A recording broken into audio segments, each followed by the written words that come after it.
Pues gracias, muy buenos días a todos nuestros invitados, nuestras invitadas, principalmente, gobernadoras indígenas. Muchas gracias por acompañarnos a la presentación de este importante libro, al representante del secretario Iván Herrera, muchas gracias, a todos mis amigos y amigas, todas las personalidades.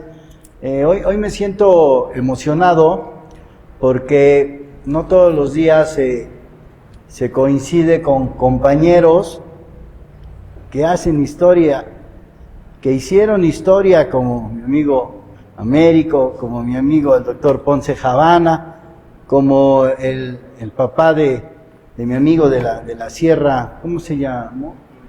Floriberto, también de nuestro equipo, que trabajamos bienvenidos todos, que trabajamos en el tema social, ¿no? Que caminamos, quiero decirles, muchísimos años.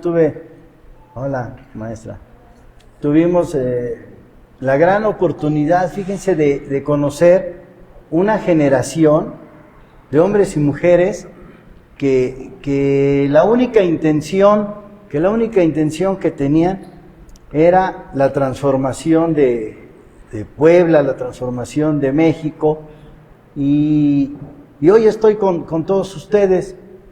Fíjense que hoy, quiero decirlo acá, soy diputado de la Mixteca, soy el presidente de la Comisión de Desarrollo Rural, y yo era chavo, amigos, maestros, doctores, y veía a un diputado aguerrido de la corriente socialista en aquellos años, y me inspiró, y dije, algún día voy a ser diputado. Me refiero a Alejandro López Bravo, Alex, diputado de la 53 legislatura. Y quiero que sepas, Alex, que pues yo lo máximo que deseaba era ser tu asistente, tu chofer. Nunca me contrataste, pero era importante. Estaba chavo, ¿no? Y así veíamos al doctor Ponce Javana. Sí. ¿A qué me refiero? El doctor Ponce Javana se desarrolla en la academia, en Chapingo. Pero fíjense la importancia, con respeto a todos los académicos. Una cosa es la academia, se estudia, se lee, ¿no? Y la otra es la academia, pero el caminar, el ir a todos los rincones del estado. Él conoce, él es mixteco, él es de Jolalpan, mi paisano, del distrito donde soy diputado, y él conoce el tema en la Mixteca muy de fondo. Creo que son pocos los investigadores que conocen tanto el tema. Pero así como conoce la Mixteca, conoce la Sierra Negra, conoce la Sierra Nororiental, conoce la Sierra Norte, conoce la zona del volcán, ¿no? Conoce la zona de Atlisco, conoce la región de Tecamachalco, Tehuacán, que ahorita lo van a ver, ahorita lo van a ver de lo que se trata este importante libro de el desarrollo rural sustentable. Cuando me lo presentó me llamó mucho la atención, me llamó muchísimo la atención porque pues la intención de esta comisión es esto, ¿no? La sustentabilidad de nuestro campo. Porque aquí fíjense lo que dice, enseñar la explotación de la tierra, no la del hombre, ¿no? Y eran muchos de nuestros principios, compañeros, camaradas. Y hoy que pude leer un poco, seré honesto, no fue muy rápido, no me dio tiempo, pero es parte de lo que hemos trabajado en este primer año de esta legislatura. Decirles que presenté una ley con toda la comisión, la Ley de Sanidad y Fomento Pecuario, donde desde el año 2006 no se había armonizado el tema ganadero. Pero ¿cómo salió? Salió de un foro como esto, de una presentación, donde éramos poquitos, no éramos muchos. Y luego, ¿qué hicimos? Lo que nos enseñó un hombre al cual yo reconozco y admiro, me refiero al señor presidente López Obrador, que nos enseñó a caminar. Y nos fuimos a las regiones a presentar el tema. Invitamos a la academia, invitamos a las uniones ganaderas, invitamos a los ganaderos, invitamos a la SADER federal, al local. Entonces empezó a hacer el equipo y todos, entre todos, los doctores, los expertos, todos, me has acompañado, ¿verdad, amiga? A través de las universidades, muchas veces, y te agradezco, la Politécnica, claro.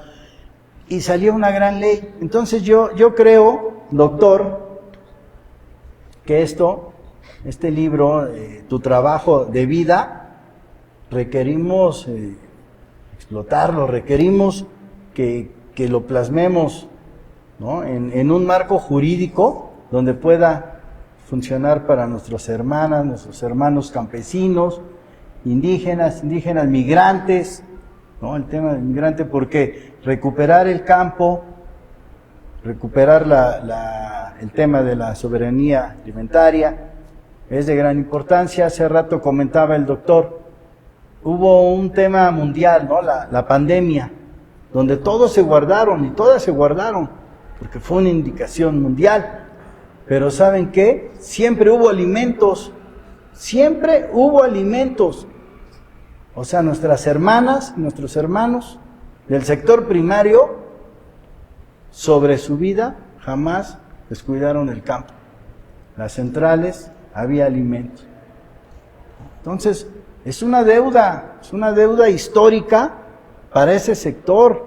Y hoy, desde el Congreso del Estado, desde la Comisión de Desarrollo Rural, pues buscamos pagar esa deuda, impulsar. Y tenemos claro que en los gobiernos de la Cuarta Transformación, en los gobiernos humanistas, que encabeza la doctora Claudia Sheinbaum, y por supuesto en contexto el doctor Alejandro Armenta, es esto, es esto. Cuando llaman por amor a Puebla, amar a México, es esto, que trabajemos en políticas públicas, que les demos desde el Congreso marcos jurídicos para poder aplicar más recursos, poder hacerlo más puntualizado. Entonces, pues en este contexto, quiero darte la bienvenida. Gracias. Amigo doctor Ponce Javana. Gracias. Maestro de la Universidad de Chapingo y de algunas otras universidades fuera de México. A nuestro compañero Ernesto, que hace rato nos acompañó, bienvenido, y a todas y a todos ustedes. Decirles que la presidenta de este Congreso es una mujer, ¿no? Es tiempo de las mujeres, así como en el Ejecutivo Federal es tiempo de mujeres. Aquí también en el Congreso está al frente una maestra mujer, quien me pidió que les diera un fraterno saludo a todas y a todos ustedes para iniciar la presentación del libro. Gracias, bienvenidos todos.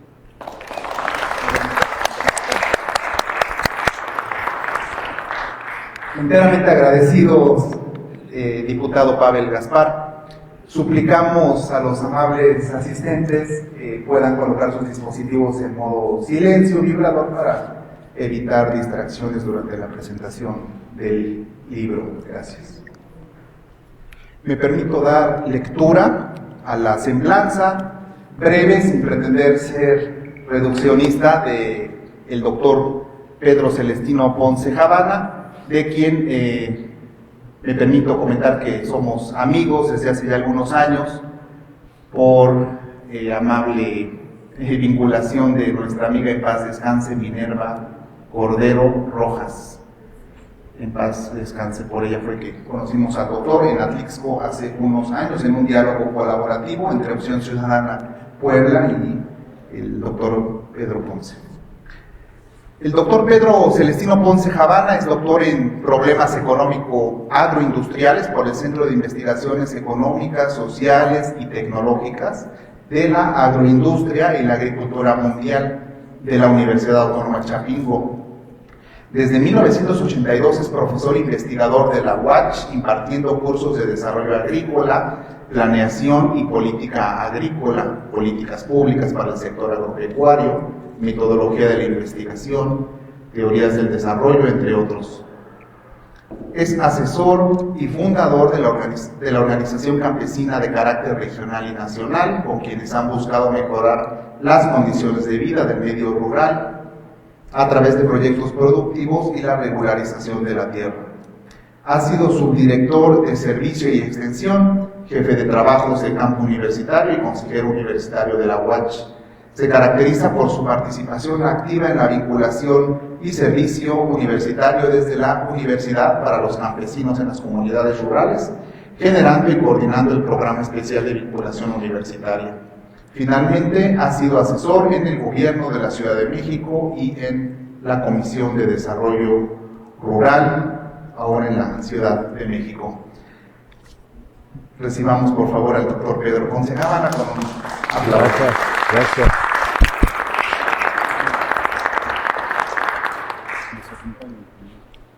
Claro, desde luego nos permitimos dar la bienvenida a los exdiputados Galdino Castillo por el Partido del Trabajo,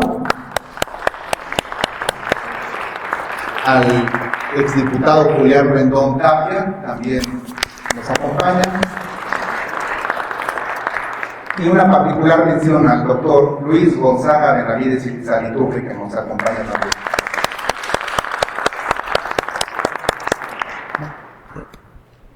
Ahí hay micrófono, ¿no?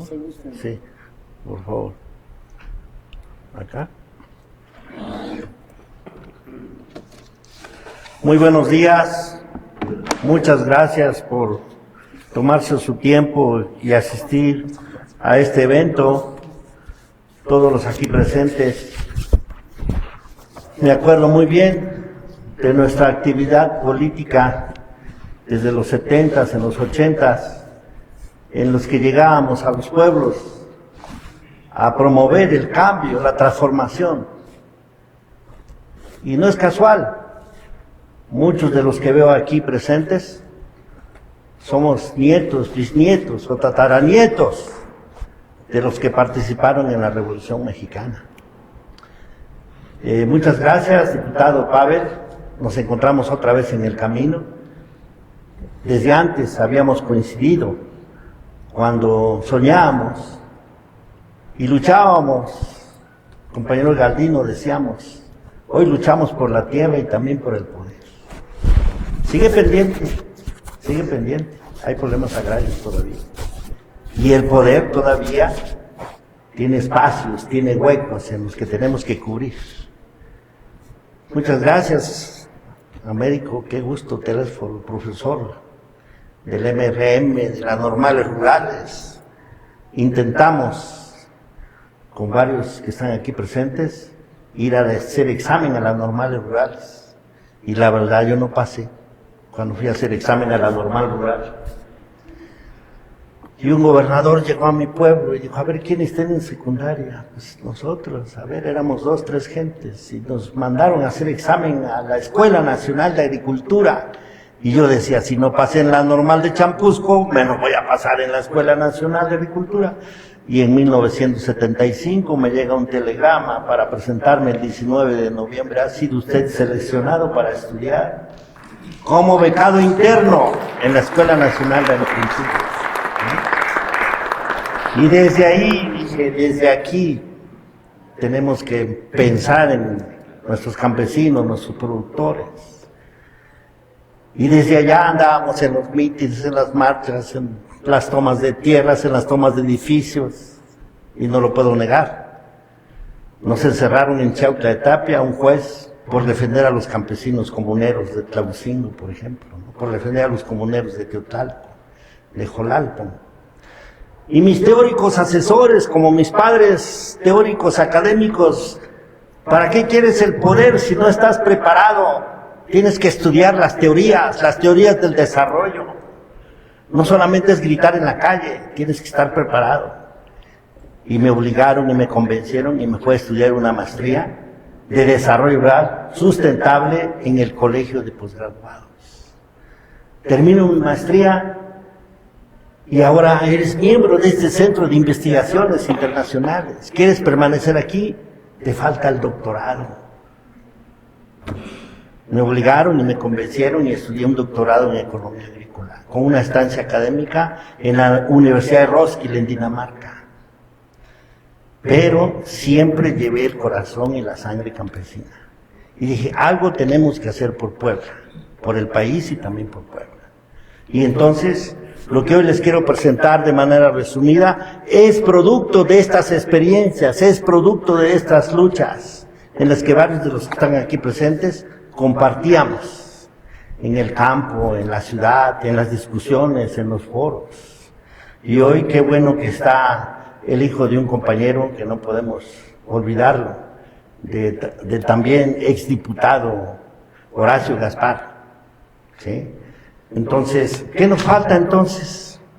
¿Qué nos falta? Ya tenemos el poder, ya tenemos el Estado, ya tenemos las tierras. ¿Qué nos falta entonces? ¿Qué está faltando?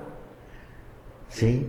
Y aquí es donde yo me pregunto, dando algunos datos duros, pero a la vez reflexionando. Y la primera reflexión que hago, qué bueno que llegaron ustedes. Somos pocos, pero somos de los mejores. Así me han dicho cuando llego a los pueblos. Somos poquitos, pero somos de los mejores. Así se inician los grandes movimientos sociales de este país y del mundo. Y entonces, yo no sabía que nuestro estado de Puebla le dio terrenos para que se creara el estado de Guerrero y el estado de Morelos. Nosotros colindábamos con el Golfo de México y con el Pacífico. Mi primera reflexión, ¿por qué los libros de primaria o por qué los maestros de primaria, con todo respeto, no nos dicen eso en la historia? Y luego en la historia nos enseñan mucho la historia clásica de sucesos, de descripciones. Hoy se requiere la historia económica. Cuando nos hablan de la cuarta transformación, antes del 18 andábamos en los pueblos, ¿qué es eso de la cuarta transformación? Y teníamos que explicar que desde 1810 vino una primera transformación, pero no solamente era romper las cadenas de la esclavitud, era el cambio de modelo, el cambio de teoría del desarrollo, era el mejoramiento de las condiciones de vida. Y así una segunda, tercera y cuarta transformación. Nos han pedido y nos han inculcado mucho. Esta transformación tiene que ser con visión, con cultura política, con valores, con sentimientos de la nación. No queremos derramamientos de sangre. Y ahí es donde yo me pongo a pensar qué tenemos que hacer en nuestro estado. Nuestro estado ahora, según INEGI, tiene más de 3 millones de hectáreas. Tenemos hectáreas para la agricultura de temporal y de riego. Tenemos hectáreas para la ganadería, para la forestería. O sea que si hacemos un recuento de nuestro estado, nos vamos a encontrar que nuestro estado representa casi a la República Mexicana. Porque también tenemos zonas semidesérticas y de importancia económica. La Mixteca poblana no era pobre, la hicieron pobre y la siguen haciendo pobre. ¿Por qué? Porque allí están las minerías. Qué bueno que en el pasado sexenio nos hicieron ver que más del 60% del territorio nacional está concesionado en minerías extranjeras. Ahí están los espacios, ahí están las reflexiones. ¿Qué tenemos que hacer? Que esos medios de producción sigan en la iniciativa privada, o hoy le corresponde al Estado. Tenemos que pensar, y con mis alumnos, con productores, con funcionarios discutimos. De 1982 a 2018 se impuso una teoría del desarrollo y que criticamos mucho, la globalización, el neoliberalismo que viene a partir de la teoría clásica de la economía. Y del 2018 a la fecha, ¿en qué teoría estamos? Hoy se habla del estado del bienestar, el estado rector, el estado responsable de las políticas públicas. Siempre en los países nos dicen que se juega el Estado y el mercado, Y en algunos países el mercado se le monta al Estado y decide las políticas públicas. Aquí tuvimos una decena trágica de 2 sexenios en que querían que los campesinos desaparecieran. Un principio del neoliberalismo fue: los campesinos son resabios del pasado, son ignorantes, no quieren transformarse, no quieren mejorarse, tienen que entrar a la competitividad y si no, se van a morir por sí solos. Y qué sorpresas, los campesinos ni se acaban ni se mueren. Y si algún día se acaban, el Estado se va a ver obligado a crear campesinos, óiganlo bien. Y ahí vienen mis primeras reflexiones en esta humilde publicación. ¿Qué pasa cuando en Puebla nada más existen arriba de 3 millones de poblanos? Son población económicamente activa. Pero aquí viene mi preocupación y mi primera reflexión. ¿Por qué solamente cerca de 600,000 poblanos se dedican a las actividades primarias, a la ganadería, a la agricultura, a la forestería? ¿Por qué? ¿Y por qué están más en la industria?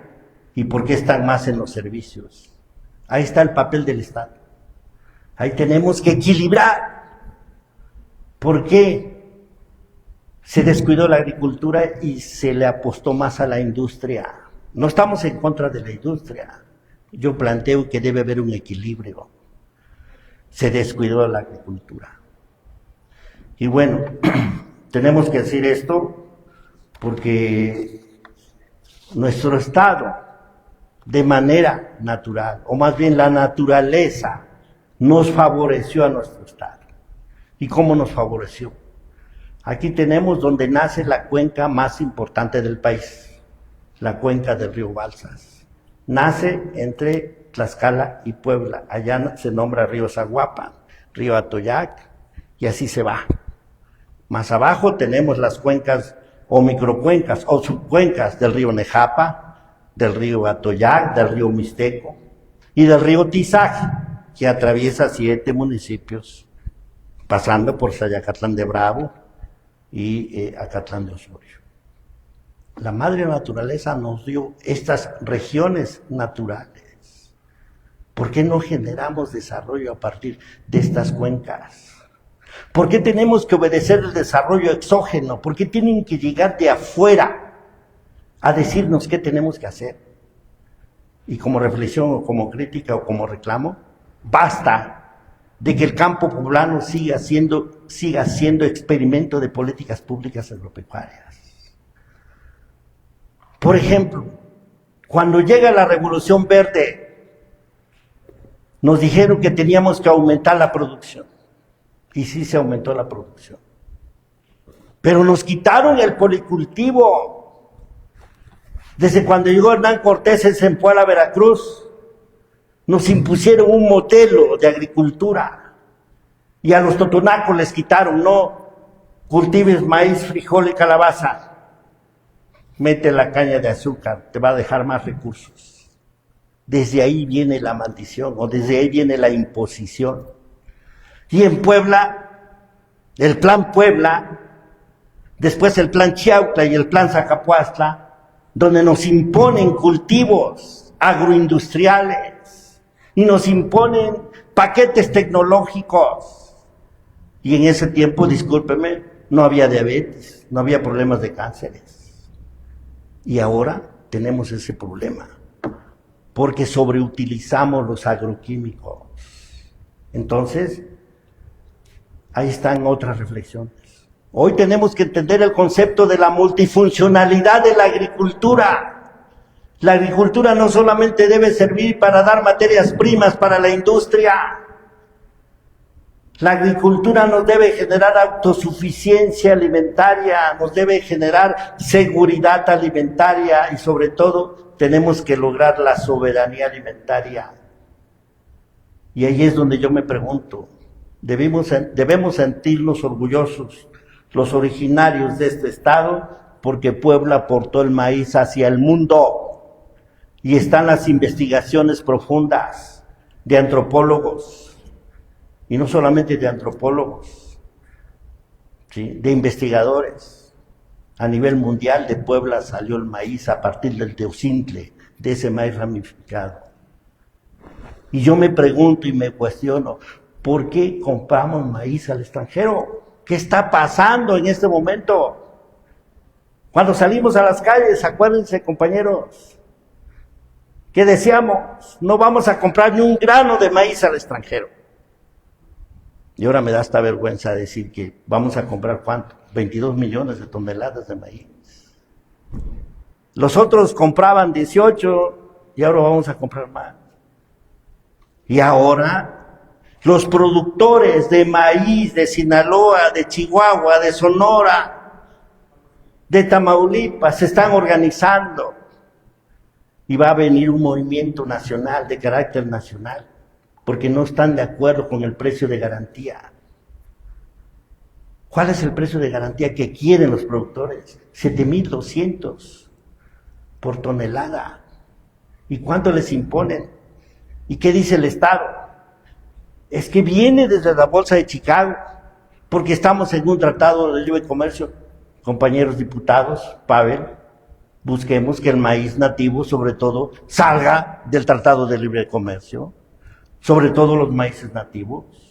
Esos maíces azules, morados, negros, que son anticancerífonos, que tienen anticianinas y que no le piden nada al maíz transgénico. Si en este estado tenemos 7 tipos de indígenas, deberíamos tener por lo menos 7 razas de maíz nativo. ¿Y dónde está el programa para recuperar los maíces nativos? ¿Y qué me dicen los productores? ¿Para qué quieres que siembre yo maíz morado si no pesa? Va para el mercado. Ahí entra el papel del Estado. El papel del Estado tiene que absorber esa producción y hacer toda una campaña y utilizar el concepto de los nutracéuticos. Hoy los alimentos no solamente nos deben dar nutrición, nos tienen que dar salud. Y el maíz también es saludable. El maíz se utiliza de manera integral, desde los pelos de elote para la medicina. Y ella está la variedad de maíz nativo tuxpeño en la Sierra Norte de Puebla. Y me dicen los productores, a mí no me interesa el grano. ¿Qué te interesa entonces? Me interesa el totomostle, me interesa la hoja de maíz, porque llegan los acaparadores a comprar la hoja para el tamal. ¿Y dónde están las políticas públicas que atiendan a esos productores? ¿Sí? Estoy hablando de los pueblos de Francisco Z. Mena. ¿Sí? Y bueno, en Tlaxcala, con todo respeto, utilizan el tallo y la cañuela como combustible. A lo mejor nosotros no lo necesitamos, pero ahora se utiliza para forraje. Hasta el olote lo muelen los productores para forraje. El zacate lo utilizan para forraje. Este año sí tenemos suficiente producción, pero ¿dónde están las políticas del Estado para absorber esa producción?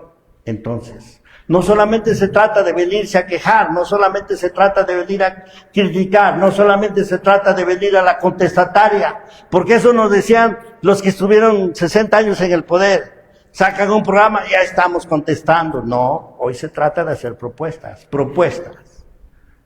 Se requiere en este estado y en este país políticas públicas diferenciadas, a partir de reconocer los factores de producción. Por ejemplo, no es el mismo costo para producir 1 hectárea de maíz en la Mixteca, tampoco es igual al que se produce en la Sierra Norte de Puebla. Tampoco es con los que producen en el Valle de Puebla. Propuestas, diputado, para que vayamos planteando, ¿o no, compañeros? ¿O se trata nada más de descargar por descargar? Cuando me dijeron, escribe todo lo que traes aquí, ¿para qué? ¿Para que se quede en el anaquel de mi biblioteca de la universidad? ¿O para que yo suba de grado? No, eso se llama investigación básica. Hoy le pedimos a las universidades hermanas, públicas y privadas, que tenemos que unirnos, pero hoy tenemos que hacer investigación aplicada. Eso se llama investigación-acción, eso se llama teoría práctica. Hoy tenemos que rebasar el constructivismo, tenemos que llegar a eso. Y que me disculpen, maestros, cuando nos prepararon, llegamos al conductismo, no te muevas, no hagas esto, la verdad absoluta la tiene el maestro. Y hoy tenemos que entender esos retos. ¿Por qué en Japón, por qué en China han avanzado o en otros países? Porque el centro del estudio no solamente es el maestro, es el estudiante, es el entorno que tenemos alrededor. ¿Sí? Entonces, ¿cómo más vamos a crear estas políticas públicas? Con educación ambiental. ¿Cuándo vamos a sacar a los alumnos de prácticas desde la primaria, secundaria? No de excursión, de prácticas, para aplicar el método científico y demostrar que el entorno, o sea, el medio ambiente que tenemos alrededor, ahí tenemos que interpretar el método científico. Ese es el reto de los que queremos ser realmente profesores, y más en las universidades públicas, que estamos obligados a interpretar eso. Entonces, como ven, los retos no solamente es tener el poder, los retos es cómo ejecutamos el poder, a partir de las necesidades, de los intereses de los diferentes sectores de la población. ¿Sí? Bueno, ¿qué otro elemento hay que hacer? Todo esto cuesta, pero ni modo que Mao Zedong no le apostó sin recursos a la transformación de China. ¿Sí? Los países avanzados le apuestan a la educación, le apuestan a la salud y le apuestan a la alimentación. Entonces, por ejemplo, una propuesta que hago también en esta publicación es que tenemos que hacer un estudio serio de tipología de productores. ¿Qué es eso? Hay diferentes tipos de producción en este estado. Históricamente siempre practicábamos el sistema rosa, tuma y quema. ¿Qué es eso? El tlacolol. Allá en la Sierra Norte de Puebla, aquí en la Mixteca en algunas partes se practica, como se practica en el sur. Todavía tenemos ese sistema, a pesar de que llegaron los españoles y nos impusieron el monocultivo, nos impusieron un tipo de sistema de producción. Y llegan los franceses y nos imponen un sistema de producción. Y ahora los gringos nos quieren imponer otro sistema de producción. Y aún así tenemos el sistema de producción de los indígenas. Entonces, está muy bien que hagamos este estudio de tipología de productores, señores del norte del país. ¿Cuántas toneladas de maíz sacas? 12, 14, hasta 18. ¿Pero a qué costo? ¿Un maíz contaminado? ¿Un maíz forrajero que es para los animales? Pero no descuidemos a los pequeños, a los indígenas que producen maíz para la autosuficiencia. Mis abuelos, por ejemplo, nunca compraron un grano de maíz, nunca compraron un grano de frijol, ¿sí? Y tampoco se enfermaban de cánceres, ¿sí? Entonces, ahí están los ejemplos. Estoy poniendo nada más el ejemplo del maíz, pero hay muchos ejemplos. ¿Por qué llegó la industrialización? Y un error grave fue que para que nos desarrolláramos agrícolamente teníamos que quitar la agricultura tradicional y modernizarnos. Ese es un error de política pública. Hoy la política pública agrícola tiene que entender estos diferentes tipos de agricultura. Y así nos llegó el aguacate Hass. Y nuestros productores del Valle de Atlisco, en Xochimilco concretamente, me da mucha tristeza que estén tirando los aguacates nativos. Y nuestras investigaciones en Chapingo, los compañeros me dicen, queremos que nos abras el espacio en el Congreso, vamos a Xochimilco para decirle a los productores que el aguacate criollo o nativo tiene más contenido de omega 3 que el Hass. Y aquí están los resultados. Tiene más contenido de aceite que el Hass. ¿Y por qué en Xochimilco están tirando los aguacates nativos? Este es un problema y el Estado tiene que enterarse, el Estado tiene que generar propuestas de cómo recuperar nuestras plantas endémicas, nativas. Estamos hablando del maíz, ahorita ya hablamos de el aguacate, el maíz, el aguacate, el jitomate, el chile y el nopal. Son productos que nuestro país aportó al mundo. ¿Y por qué en este momento China tiene 3,000 hectáreas de nopal? y las tienen bien trabajadas con ciencia, con tecnología. Y me atrevo a decir, y esta es una demanda, diputado, para todos, en este momento no tenemos el certificado y denominación de origen del nopal. Por eso los chinos lo quieren patentar. Y cuando hemos estado en congresos internacionales como en el Perú, nos dicen nuestros hermanos incas, el nopal lo aportaron los incas, pero cuando se reúnen de 15 países investigadores y demuestran que México tiene la mayor biodiversidad de cactáceas de nopales, aquí debe estar la certificación y denominación de origen. No la tenemos a nivel nacional. Y está en el escudo nacional. Ahí están los espacios, los huecos. Por eso desde ahora te digo, diputado, no venimos a quitarlos. No venimos a decir que todo está mal. Venimos a contribuir. Y en esa contribución queremos que en un plano equilátero o en un triángulo equilátero participen en las decisiones de las políticas públicas agrícolas el Estado a través de las instituciones, las universidades públicas y privadas, con sus innovaciones técnicas y sociales, y los campesinos y los productores. Y un ejemplo concreto, diputado, de inmediato, y aquí hay compañeros que me pueden decir si estoy mal, urge que en este estado se eche a andar el Consejo Estatal de Desarrollo Sustentable. ¿Desde cuándo no se reúne el Consejo de Desarrollo Rural Sustentable? No hay reuniones, se requiere. ¿Por qué? Porque ahí se debe discutir esta problemática del precio de garantía del maíz. Ahí se debe discutir cuánto y cómo y cuándo producir.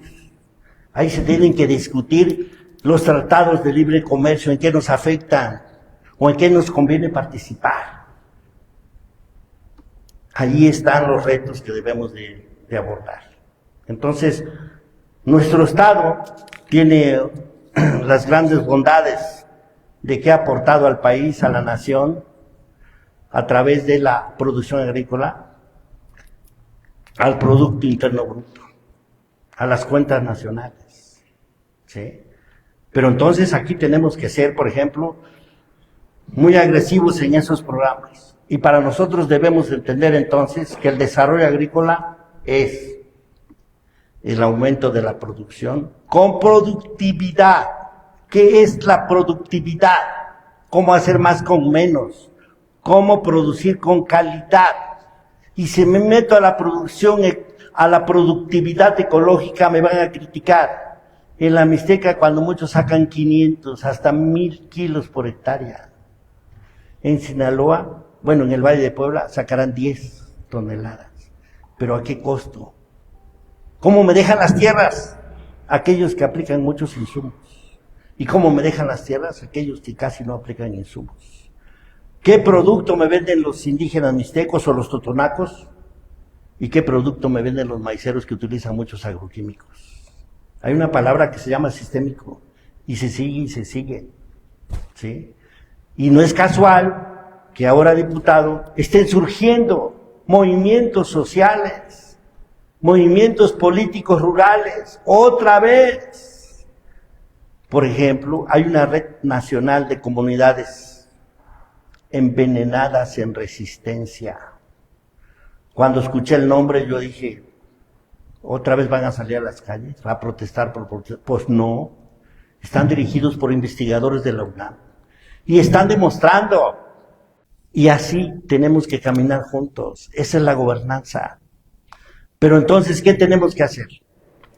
Que hoy, como estamos en una teoría del Estado, el Estado tiene que ser rector, el Estado tiene que ser inversor, el Estado tiene que ser copartícipe, el Estado tiene que buscar las formas, tiene que reconocer los diferentes tipos de organizaciones que tenemos en nuestro Estado y sobre todo también en nuestro país.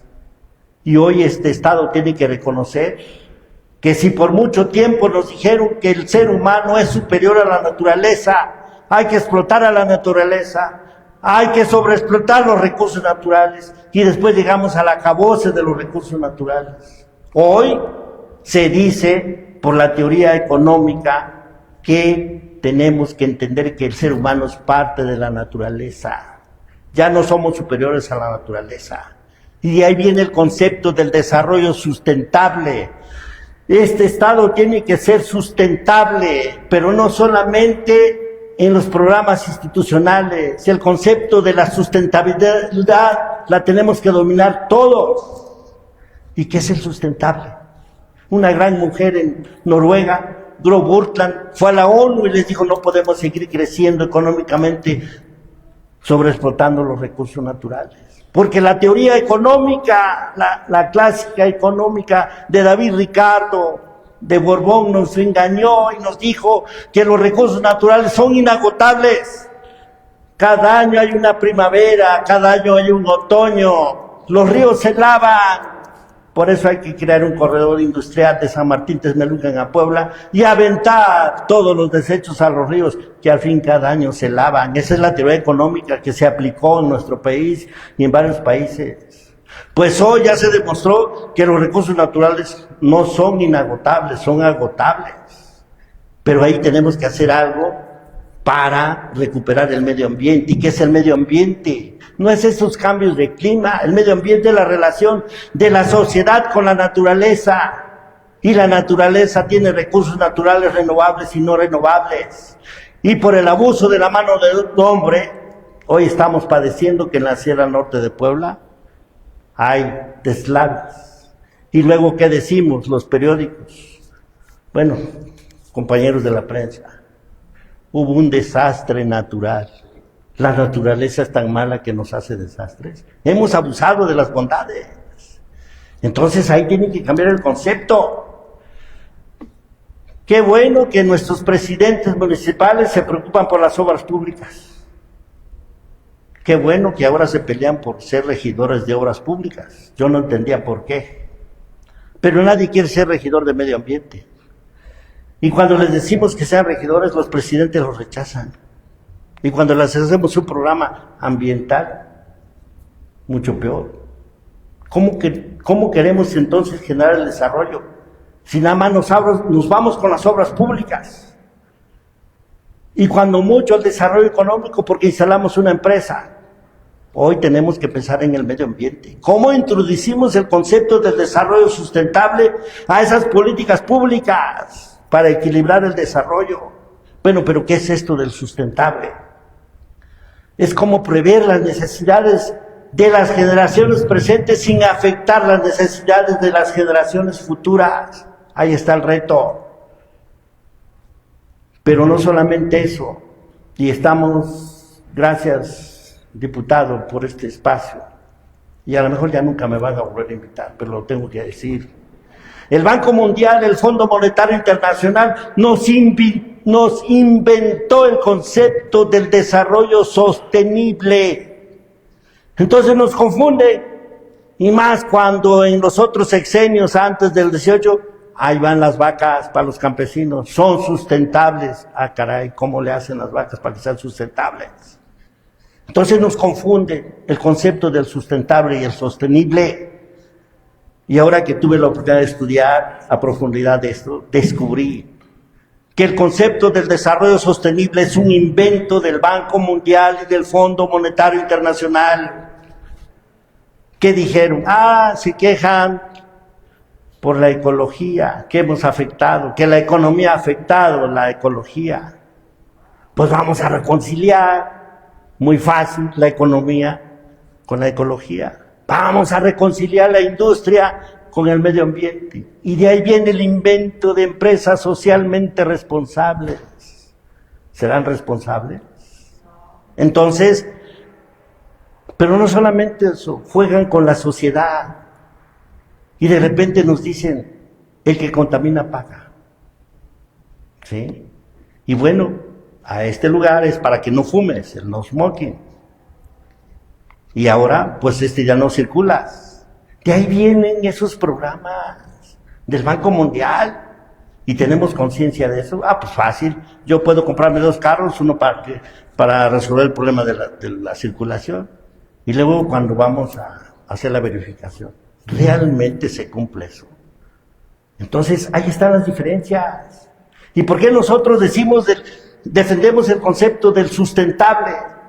porque el sustentable viene desde abajo, tiene bases biológicas, ecológicas, sociales, y el sostenible, hasta su nombre se dice, ¿te vas a sostener en el tiempo? ¿Sí? Es sostenible, y solamente ven la cuestión económica. En otras palabras, para los que toman decisiones, y todos debemos entender cómo antes vivían nuestros antepasados, a partir de el valor de uso, y ahora nos imponen el valor de cambio. Todo quieren que sea mercancía. Nunca soñé que íbamos a andar cargando nuestra botellita de agua. Paisano, allá en el rancho tomábamos agua en las barrancas, en los ojos de agua, y ahora traemos nuestra botellita de agua, y no lo voy a ver yo, pero algún día vamos a entrar a la Ciudad de México con nuestras botellitas de oxígeno. Óiganlo bien.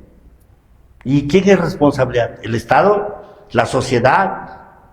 ¿Quién es responsable?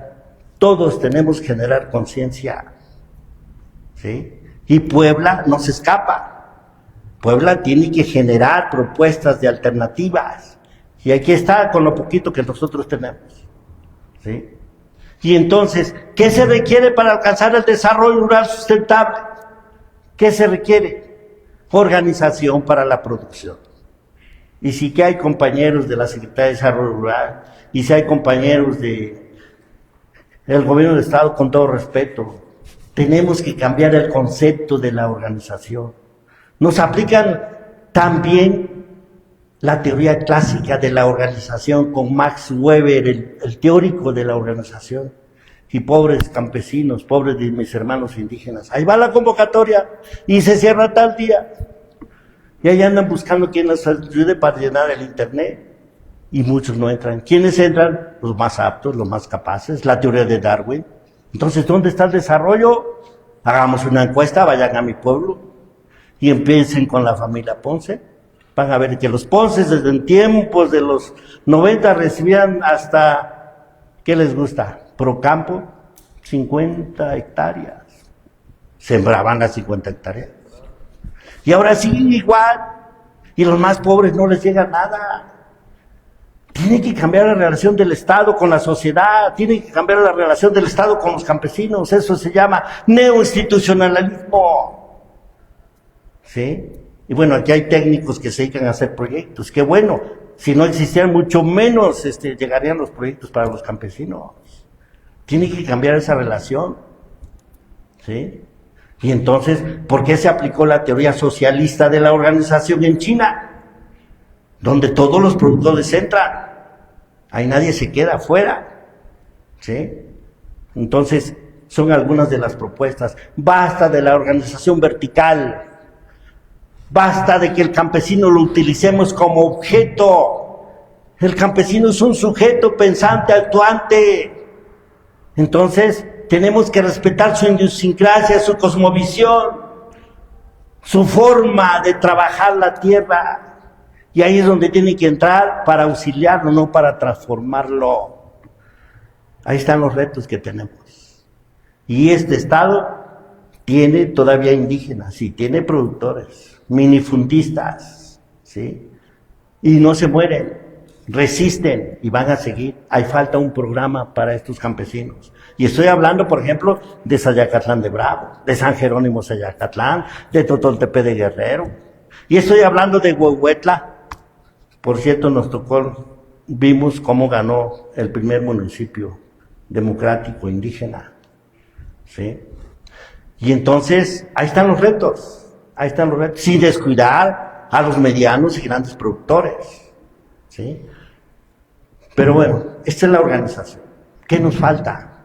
La capacitación. ¿Qué es capacitación? Es un proceso de enseñanza-aprendizaje en igualdad de condiciones, bajo el mismo lenguaje. ¿Cómo critico a los campesinos? Y me dicen, es que la luna llena, es que la canícula. Yo, muy técnico científico, pues yo digo que el campesino no sabe. Pues no, todo lo contrario, sí sabe. ¿Qué es mi obligación como científico? Interpretar ¿Por qué le preocupa la canícula? Porque es una sequía intraestival, puede tardar hasta un mes.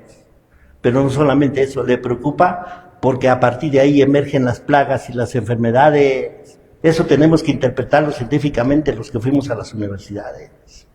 ¿Y por qué hoy no poda? Porque está en cuarto menguante. Debe estar en luna llena. Y si me voy más a profundidad, señores, eso tiene que ver con la física cuántica. Qué bueno que ahora se habla de la reforestación. Hay que reforestar para que llueva más. Y ahí nos quedamos. Ahí falta entender la física cuántica. ¿Sí? Nos falta entender la meteorología, los tipos de nubes que llegan. Y que, por cierto, señor diputado, y todos los que nos escuchan como diputados, hay que atender a esos productores que se quejan porque las avionetas destruyen las nubes. Hay que atenderlos, ¿sí? Aquellos productores que se están quejando por los precios del mercado, hay que atenderlos. Esta es la nueva relación del Estado-sociedad. Tenemos que llegar a un entendimiento. Entonces la capacitación es un proceso de enseñanza-aprendizaje en igualdad de condiciones, utilizando el entorno para aplicar el método científico.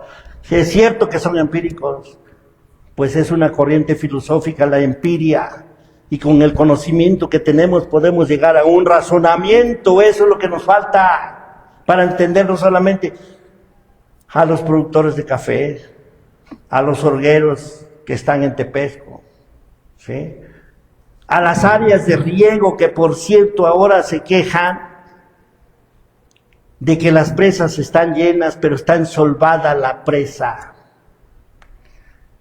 Dice los técnicos que van a ver los productores que es muy caro desensolvar la presa. ¿Qué tenemos que hacer entonces? ¿Que se acaben las presas? ¿Que se peleen los productores porque no les alcanza el agua para regar? Eso se llama uso consultivo, ya hay medidas. Algunos quisieran producir alfalfa, no te alcanza el agua, te alcanza para tanto. Ahí están los espacios, ¿sí? Qué bueno que nuestra presidenta planteó el programa para las 3 mixtecas. Qué bueno. Y qué bueno cuando dijo que iba a hacer el programa como el general Lázaro Cárdenas, nuestro general. A mí me dio muchísimo gusto. En la mixteca llegó el general y gracias a eso se tiene la presa de Huachinantla, programada para 800 hectáreas y nada más se cultivan 300. Y a veces, para Tehuitzingo, que no se cultiva totalmente, para Peña Colorada. Y hay otros lugares que se pueden hacer más presas. Yo dije, vamos a recuperar la soberanía a través de esto. Cuando me entrevisto con la responsable, me dice, ya tengo todo lo que tú planteas.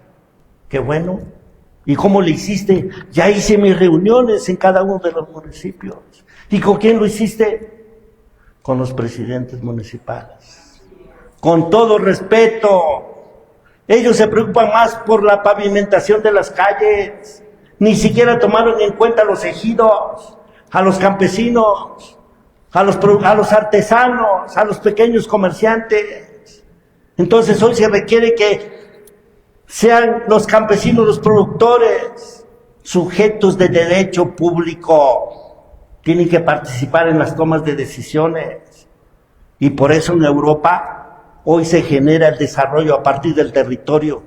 Y en el territorio no solamente confluyen los productores, confluyen los comerciantes, los profesionistas. Ahí esperaba yo que este plan de desarrollo para las 3 mixtecas, aparte de ahí, generara el desarrollo. ¿Sí? Bueno, entonces ya hablamos de organización, de capacitación. Propongo que debe haber ingenieros agrónomos y grupos interdisciplinarios en cada uno de los municipios.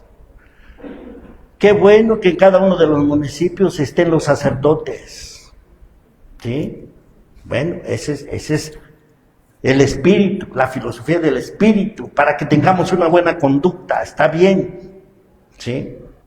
Qué bueno que haya maestros en los municipios, en las escuelas, los maestros rurales, Qué bueno para que generen la formación del individuo, de las personas. ¿Qué nos falta? Los agrónomos, los técnicos científicos que se vayan a los pueblos de tiempo completo.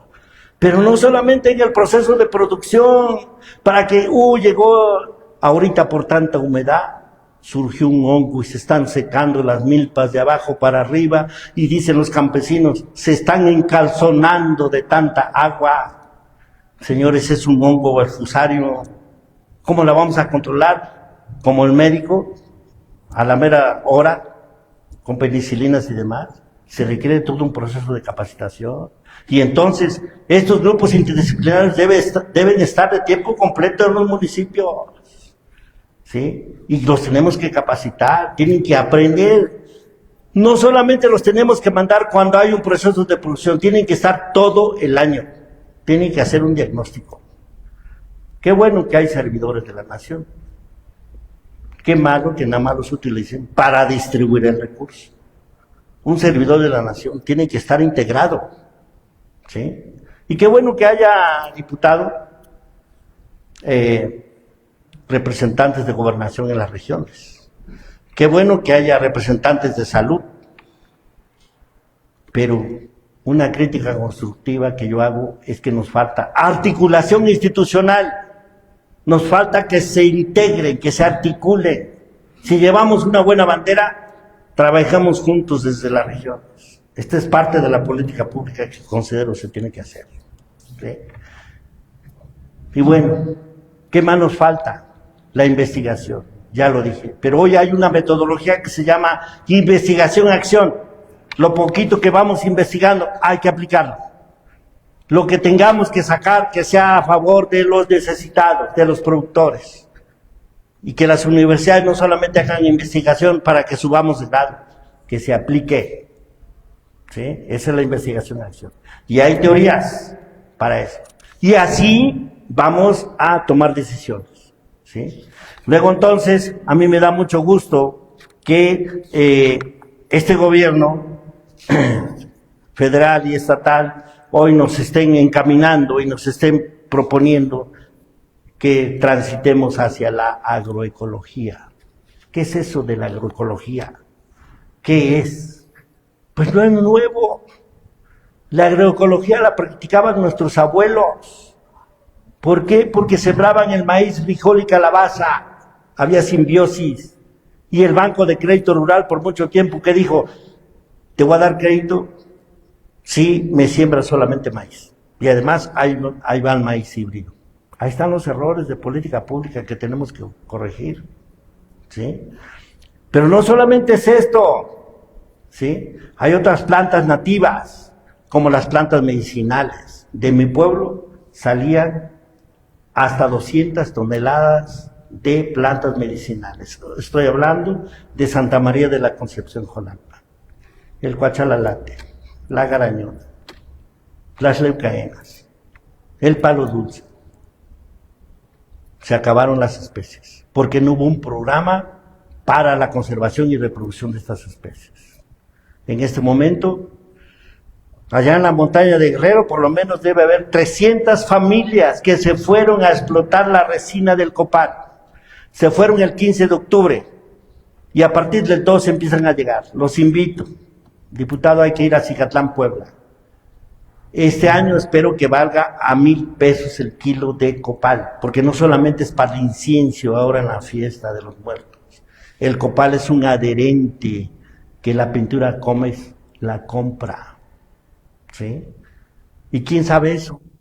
El Estado tiene que intervenir. Y luego los de Morelos, porque atravesamos Morelos o una parte de Morelos, nos aplican con Profeca. El pobre campesino se pasó 2 meses con toda mi familia en el monte, ¿sí? Bajo las inclemencias del tiempo, y que le quiten su producción porque sobreexplotó el copal.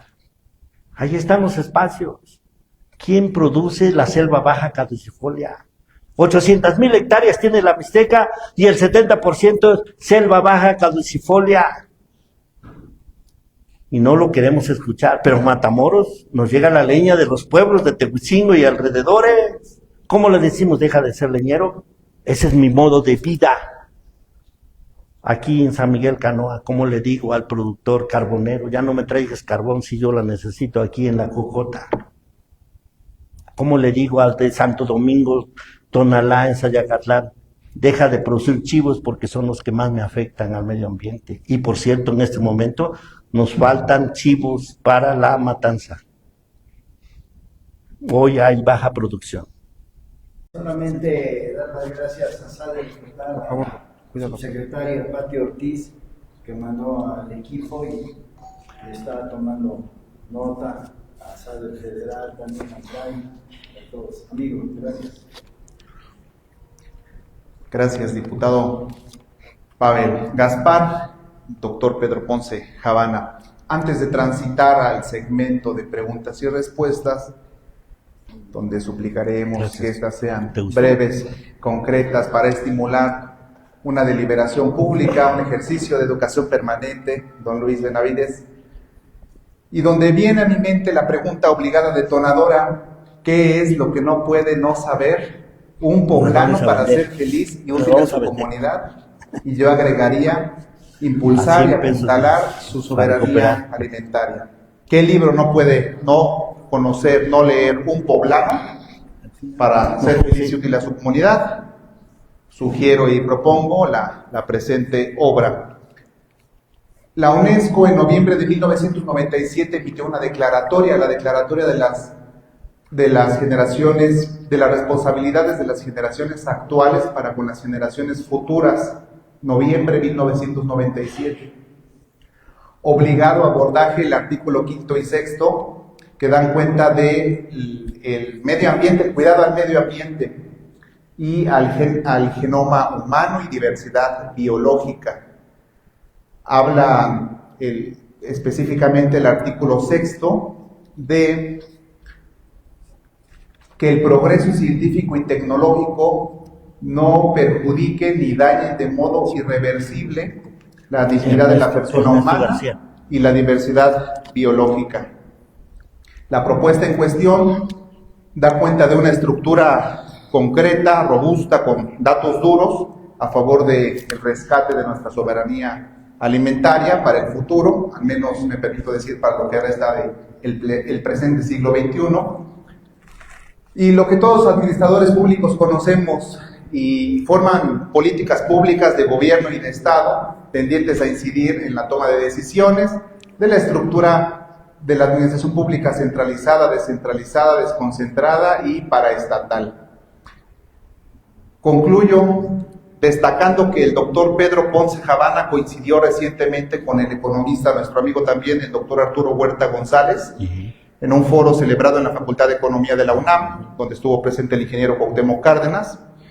Es muy clara la propuesta del doctor Arturo Huerta de otorgarle al Banco de México una función social con visión transformadora, otorgar créditos al sector productivo y avanzar hacia la reducción de la dependencia. El grado de importaciones de los granos básicos, maíz, trigo, frijol, se mantiene y en consecuencia consideramos que la función social del Banco de México debe estar presente, activa, viva y en consecuencia brindar, insisto, ese financiamiento a los sectores productivos para el desarrollo nacional y apuntalar esta tan anhelada soberanía alimentaria. Considero que esta propuesta nutre, robustece lo expuesto por el doctor Arturo Huerta González y es complementaria, es una visión complementaria, tiene un enfoque de futuro prospectivo, transversal, multidisciplinaria, que cada poblano, cada mexicano debe conocer. Insisto y sugiero profundizar en la declaración de las responsabilidades de las generaciones actuales para con las futuras, de la UNESCO, la Organización de las Naciones Unidas para la Educación, la Ciencia y la Cultura, en noviembre de 1997. Es fundamental esa propuesta. Y finalmente, constituye un pilar fundamental en un proceso de educación ambiental, ¿sí?, hacia el futuro, porque quien no se adueña de su futuro, don Luis, deja que otro se lo imponga, y no queremos que nos impongan al menos nuestro futuro y lo que resta de este siglo XXI. Suplicaré para quienes tengan deseos de participar, suplico con una pregunta o algún comentario también es bienvenido, no limitamos, somos impulsores de la pluralidad, la diversidad de pensamiento, donde nos enriquece cada intervención. El doctor Armando Domínguez, posteriormente al fondo con Dolya, posteriormente Alejandra. Una mujer suplicaría para que fueran dos y dos, y a mí... Alejandra y Lulú. ¿Les parece, doctor Alejandro Domínguez? Armando Domínguez. Armando Domínguez, disculpe, Zacarías Armando Domínguez Márquez, al fondo, y posteriormente con Alejandra y Lulú. ¿Les parece? Suplico las intervenciones puedan ser puntuales, precisas, para nutrir, insisto, el ejercicio de educación. Doctor, le comparto el micrófono, por favor. Muy bien. Permítame, por favor. Al doctor decano. Sí. Por favor, doctor Armando Domínguez. Está bien, estamos igual. Bien, pues felicidades, doctor. Gracias. Los ingenieros agrónomos son una personalidad en la educación. Refiero a lo siguiente: distinguidos diputadas y diputadas del Honorable Congreso del Estado de Puebla, respetables autoridades, académicos, invitados especiales y público presente. Es para mí un alto honor y motivo de profunda satisfacción participar en esta significativa reunión, en la que se presenta el trabajo titulado Desarrollo Rural Sustentable, una necesidad vigente para el Estado de Puebla, elaborado por el ingeniero agrónomo Pedro Ponce Jarana de la Universidad Autónoma Chapingo. Dicho trabajo constituye una valiosa aportación al análisis y comprensión de los desafíos que enfrenta nuestro Estado en materia de desarrollo rural. Refleja con claridad la importancia del conocimiento científico y la responsabilidad social como pilares indispensables para lograr el equilibrio entre producción agropecuaria, la conservación de recursos naturales y la seguridad alimentaria de la población. En un país como México, donde la demanda de alimentos crece de manera constante, es imprescindible reconocer que la alimentación y la nutrición no solo son derechos fundamentales, sino también factores esenciales del bienestar social y del desarrollo económico.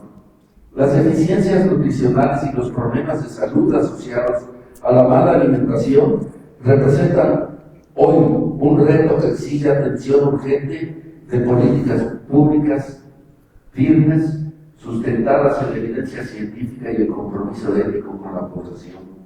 Que el quehacer profesional del ingeniero agrónomo y del médico veterinario han sido históricamente una vocación de servicio y una respuesta estratégica a las necesidades del país. Ambas profesiones surgieron en momentos de profunda transformación política y social, cuando México buscaba soluciones para fortalecer su soberanía alimentaria y mejorar las condiciones de vida del campo. De esa visión nacieron dos instituciones emblemáticas: la Universidad Autónoma de Chapingo, cuna de la agronomía mexicana, y la Facultad de Medicina Veterinaria y Zootecnia de la Universidad Nacional Autónoma de México, ambas comprometidas con la profesión de profesionales dedicados al desarrollo del medio. Vamos a pasar de más.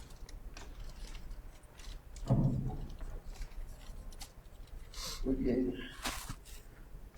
Que nunca su labor cobra relevancia. El campo mexicano enfrenta grandes desafíos que no solo podrán superarse mediante la cooperación entre el conocimiento técnico y la investigación científica y la acción legislativa responsable. En este marco, deseo aprovechar la oportunidad para expresar ante este honorable Congreso una sentida preocupación ciudadana relacionada con la preservación de nuestra memoria histórica. Me refiero al lamentable estado en que se encuentra el monumento estudiantil de 1968. Recordemos a nuestro amigo y a nuestros amigos que aprendimos juntos en las calles ese día y lo que nos costó.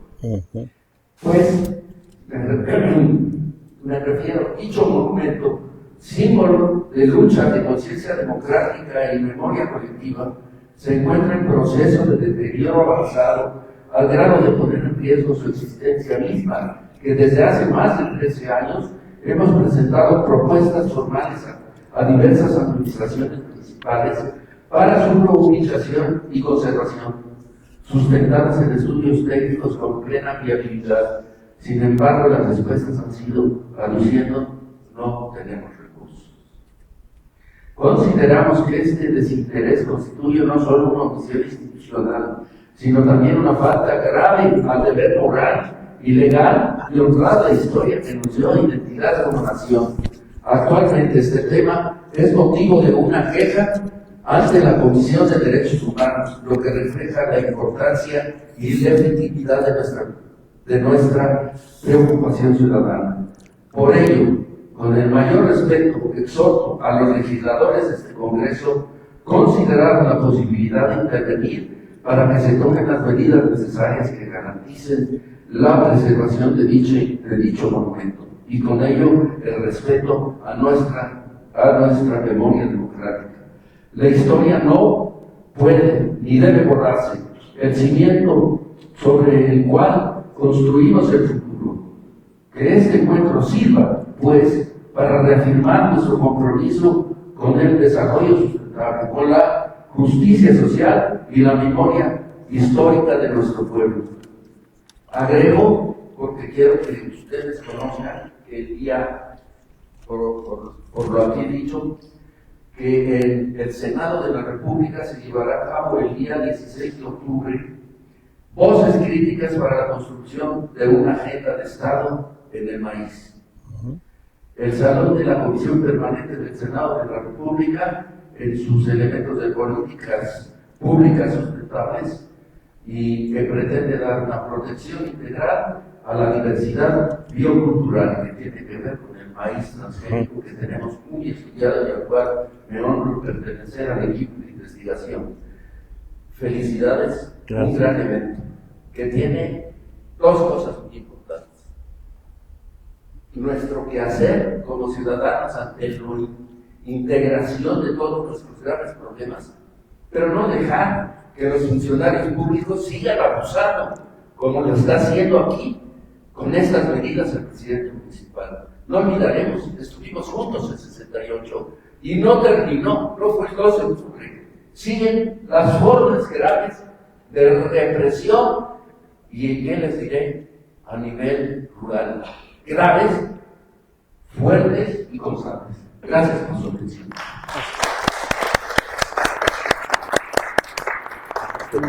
Gracias, doctor. Gracias. Zacarías Armando Domínguez Márquez. Propongo, para darle celeridad, dinamismo a este ejercicio, escuchar primero ya las intervenciones asignadas, ¿sí? En un primer bloque, propongo esa precisión para escuchar el mayor número de intervenciones, ¿sí? Ya sea preguntas concretas o comentarios adicionales. Lo suplico encarecidamente, por favor.